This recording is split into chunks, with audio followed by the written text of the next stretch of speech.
name is Bashi Rose. My mediums of expression, my first one was poetry and theater. Then picked up filmmaking, videography, and drumming slash music.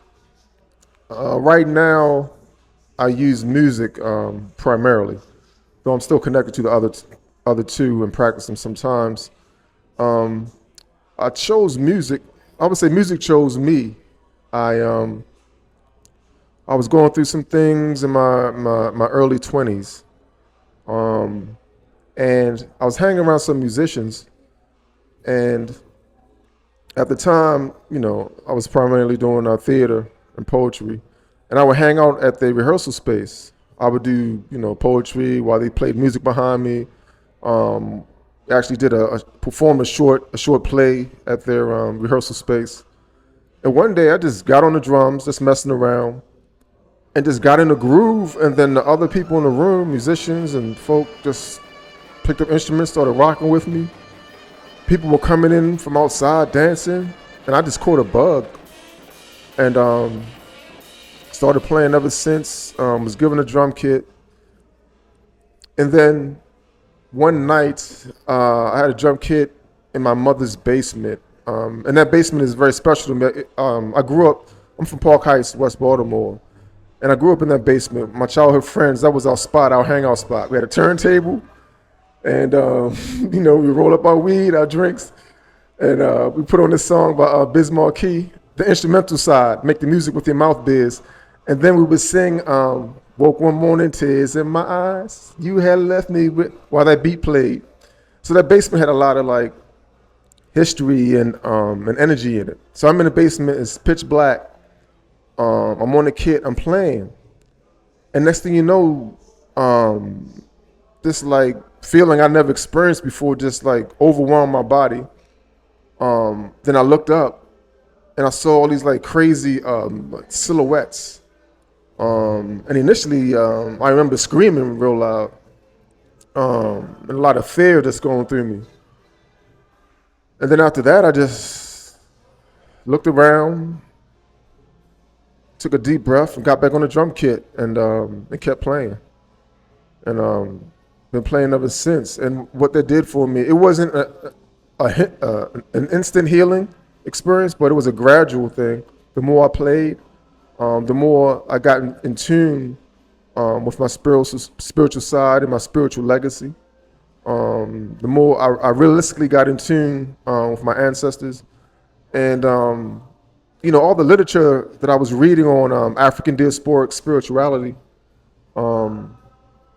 The drums allowed me to have more of a cerebral understanding of it. It allowed me to have a body, physical and spiritual relationship to it, and it helped me to really understand the relationship between the invisible world and physical world, and that spirituality is the furthest thing from escapism. It's from an African diasporic perspective, African spirituality is connected to the earth. In Yoruba and other traditions, a lot of time nature is used to represent different spiritual realities. So it's all connected. So the more spiritual you are, the more connected you are to reality.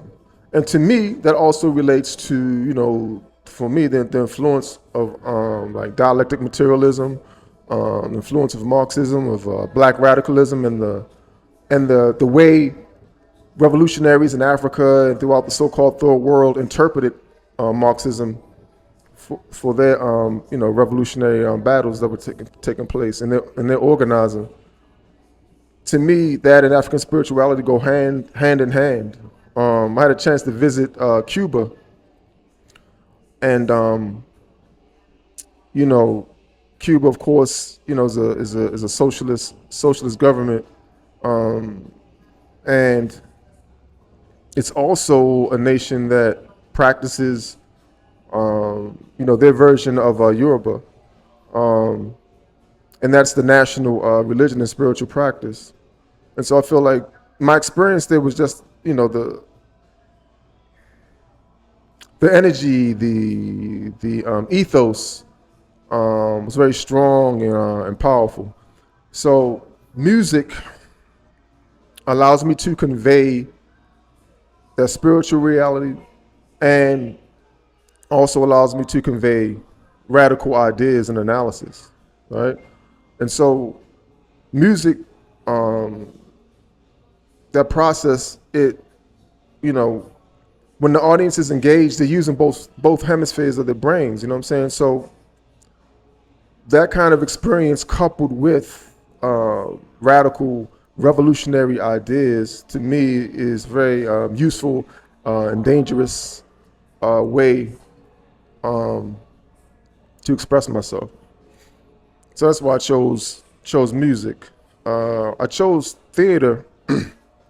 I was a student. I was at a community college, and I was taking this philosophy class, and when we got to I think they were talking about Hegel and some other folk, whatever. So I was talking to my older brother, and talking about all these Western philosophers and stuff, and blah blah blah blah.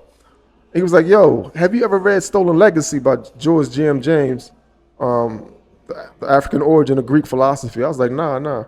So he took me to this bookstore in Baltimore. It's still there. It's called Everyone's Place, and I read Stolen Legacy, and it blew my mind. It was describing, ancient Kemet, the original name of ancient Egypt. It was describing the temples and what they learned and how they learned. And I think he mentioned a saw, and how the Greeks interpreted saw as Dionysus, and in the world of Western theater, Dionysus is associated with Greek theater. So that African connection was made in that for me, and I was like, oh, yo, I wanna delve into theater, man. It's ancient, but I also realized that I also learned that poetry and the development of theater went hand in hand. So I started writing poetry, started going to open mics, and my poetry, was kill the white man, hate the white man. I was, any way you can kill a white man, it was in my poetry. And so people would start approaching me afterwards, and would challenge me, have you ever heard of Frantz Fanon? And I was like, no, I never heard of Frantz Fanon. I was like, they was like, what? So that world of poetry just inspired me to read, to study, to grow. And while I was in that community in Baltimore, there was a gentleman by the name of Mitchell Ferguson who was on the mic, and he did this poem on the validity of hip hop. Beautiful poem, and the way he presented it, his voice, his gestures, his body language, I was just amazed. And afterwards, I sat down, had a conversation with him. Come to find out, he's an actor, writer, director. He's a thespian. And I told him I was mostly inspired by Amir Baraka and the Black Arts movement and theater from that era. And I told him one of my favorite playwrights was Ed Bullins. And he told me he took a monologue writing workshop with Ed Bullins in New York. So we just linked, and from there, he took me up under his wing. I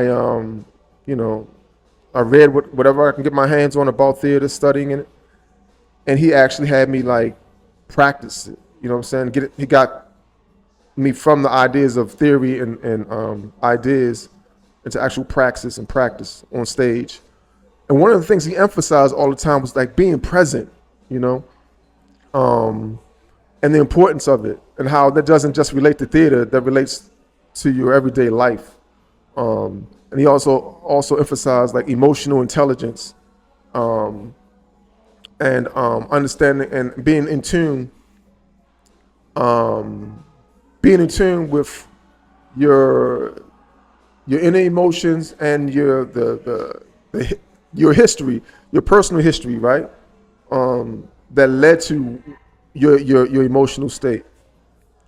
And those things were foreign to me, man. I was just used to just being angry, and responding to the stimuli of living in a white supremacist capitalist society.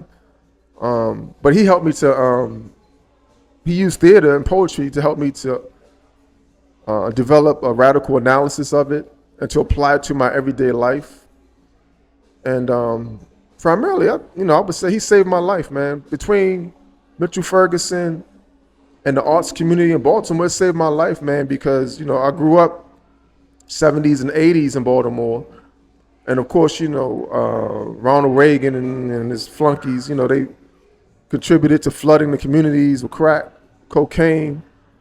And, a lot of my friends, man, ended up getting caught up, directly and indirectly.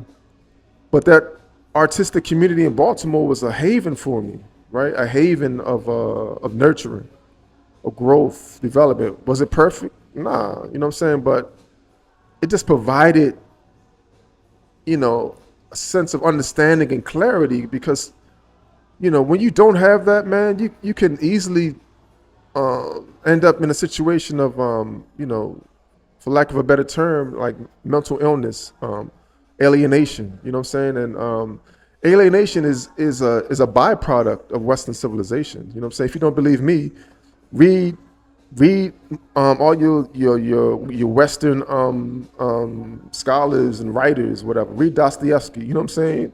You know what I'm saying? Read Albert Camus, you know what I'm saying? Jean-Paul Sartre, whoever. They're going to talk about Western civilization and alienation and how that can lead to humans being detached from themselves and from nature. You know what I'm saying? And when you look at the expansion of capitalism and in relationship of African people to it, of being our bodies being commodities, right? That's something that we have to, unless you're blessed to, like, from birth to have these like dope perfect parents, you know what I'm saying, who are able to nurture you and boom boom boom boom, where you can bypass all of that. Most people don't have that, so we have to have some kind of way of understanding our predicament and our situations, right? And so back to being an artist and practicing art, that's one of the main reasons why I do practice it, to contribute to that understanding, right? Consciously and subconsciously. Videography, film. I mean, Mitchell often used film to teach me, to instruct me, right? So he would have me watch films by Ousmane Sembène, you know what I'm saying? Films from the French New Wave, you know what I'm saying? Radical films from from Latin America, et cetera, et cetera. So I grew this, developed this affinity for filmmaking, you know what I'm saying, outside of the Hollywood construct. And so when DSLR cameras came out, I was like, yo, I wouldn't mind getting one of those because you were able to change the lenses on the cameras and they were able to not completely, but to a certain extent mimicked the look of film, you know what I'm saying, especially with the depth of field that you can get with different lenses, what have you. Mitchell got me my first camera and started from there, and I'm gonna close with this. Mitchell taught me my craft in the context of community, and I was blessed to be able to learn all my crafts in the community and practice it in the context of community. So, for example, with theater, eventually, but through Dominique Stevenson, she introduced me to Marshall Eddie Conway, Black Panther, who at the time was serving a life sentence because he was targeted by the FBI's counterintelligence program in Hagerstown, a prison in Hagerstown, and he and Dominique were running a mentoring program. She invited me to come in And then I contributed to them developing a theater program to work alongside the mentoring program. And we did that, man, for like over a decade. We use improvisation, discussion, literature, um, improvisation, and they developed their own plays, oftentimes challenging the prison industrial complex. And to this day, man, a lot of the brothers, that got out, they're doing amazing work with film and theater. You know what I'm saying? Ended up doing a lot of work with youth, traveling with youth throughout the African diaspora, studying the history of resistance. Um, and then here we go, and with music, is again in the context of community. And I also want to add this with the music, strongly influenced by what's known as free jazz. So, of course, you have like and some of the prominent pioneers of free jazz are individuals like Ornette Coleman, Cecil Taylor, Albert Ayler, John Coltrane, especially towards the latter part of his career, and Archie Shepp, of course. It's a whole list of them. I can go on and on, but to me, it's a very radical and revolutionary approach to music, and that's why I embrace it. And then I just couple that with my experience growing up in B-more, um, and my disdain for oppression, right? But my love for humanity. So it's like a combination of all those things. And, we call the group Conjure Collective, right? Conjure, right? Not conjuring in like, typical magic, blah, blah, blah, blah, blah. Conjuring in the sense that, we, people of African descent, have always had to conjure ways to maintain our humanity, to survive, right? And in the context of music, especially since we're practicing improvisation primarily, we're able to conjure on the spot, right? And, like tonight, for example, I started out reading the words of Ababa Eddie Conway. So channeling his spirit, right? Then we're in a room, collective folk, who for the most part share radical perspective, radical ideas. So we're able to conjure, what I'm experiencing, what my fellow musicians are experiencing, what the audience members are experiencing together at the same time, in real time. And so I'll close saying, art, when it's purposely disconnected from the capitalist consumerist status quo and used in a way to challenge